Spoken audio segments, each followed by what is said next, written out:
Hello, family. Welcome back to another episode of Journey to Harmony. Today, I want to talk about three reasons why we could see an increase in inflation coming back here in the coming years.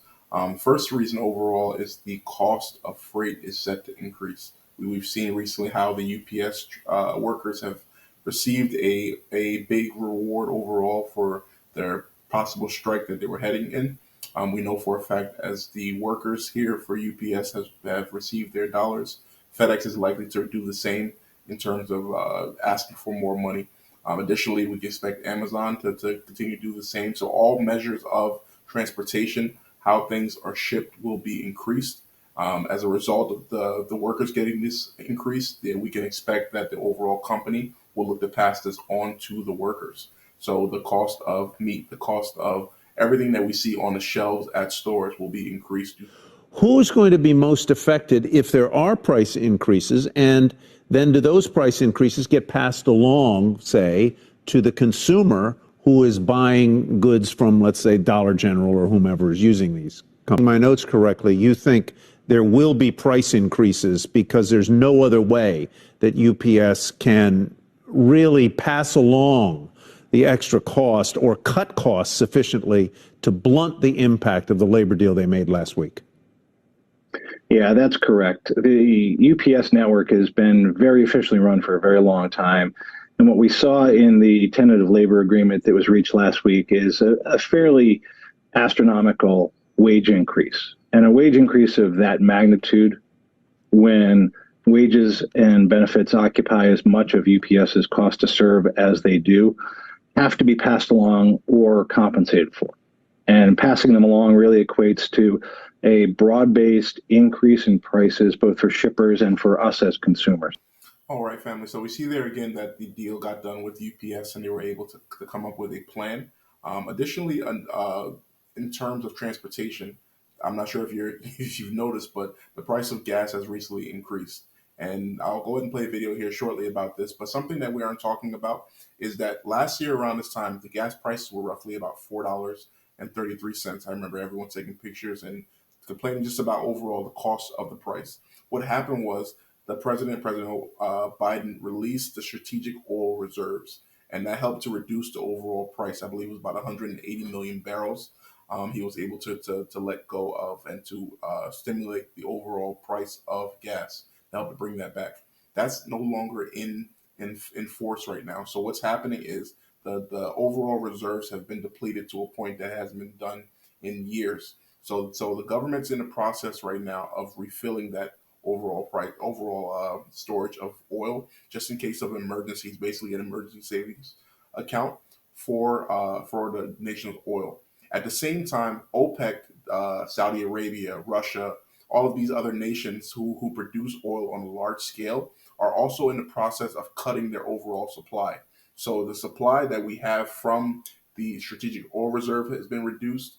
The supply from OPEC has been reduced. And again, this is also entering into a hurricane season. So there are many different factors that are going on right now that are creating some negative headwinds overall. And we're looking at what exactly this will mean to affect. So if the overall price of freight increases due to labor costs and higher wages, additionally, you add to that the supply costs are also rising.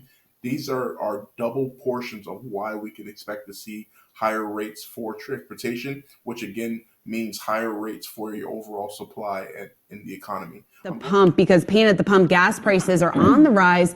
Once again, the national average price for a gallon of regular gasoline climbing to a 3-month high of $3.69 on Wednesday. That's according to the latest data there from AAA. Yahoo Finance's Ines Ferre is taking a closer look at what we're seeing. Ines. Yeah, Shauna, and these higher prices are coming at a bad time when commodity prices are also higher, agricultural commodities like wheat, for example. And this isn't great for the inflation fight because we know that consumers are already stretched with their dollars. Also, when the price of energy just goes up in general, other things go up as well. So as you mentioned, that national average for gasoline, that's a 3-month high. Now, since Tuesday, it has gone up 5 cents to $3.69. $3.49. Diesel also is higher at $3.92 a gallon. Last week it was at $3.86. You're looking at the Wi-Fi interactive board, so you're seeing gasoline futures that are up. Now, what is driving these higher fuel prices? Well, the mounting supply cuts from OPEC and Russia. You've got also some refineries that have not been working because of extreme heat. All right, family. So overall, my overall thesis and my overall thought again is that we need to prepare. While the things may seem like it's not as bad as it is, but overall, there's so many different threats right now to our economic life. We have AI, we have the cost of inflation, we have potential job loss and different things like that, a possible recession. We need to build a system where we're able to have a backup plan just in case.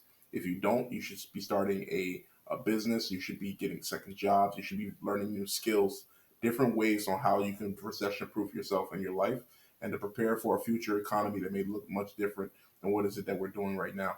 While there's so much yet to be settled in terms of where we are as a country, there's a few things that are happening right now. So the higher rates and higher costs of housing are forcing people to remain in apartments. The overall cost and overall sales of homes have reduced dramatically.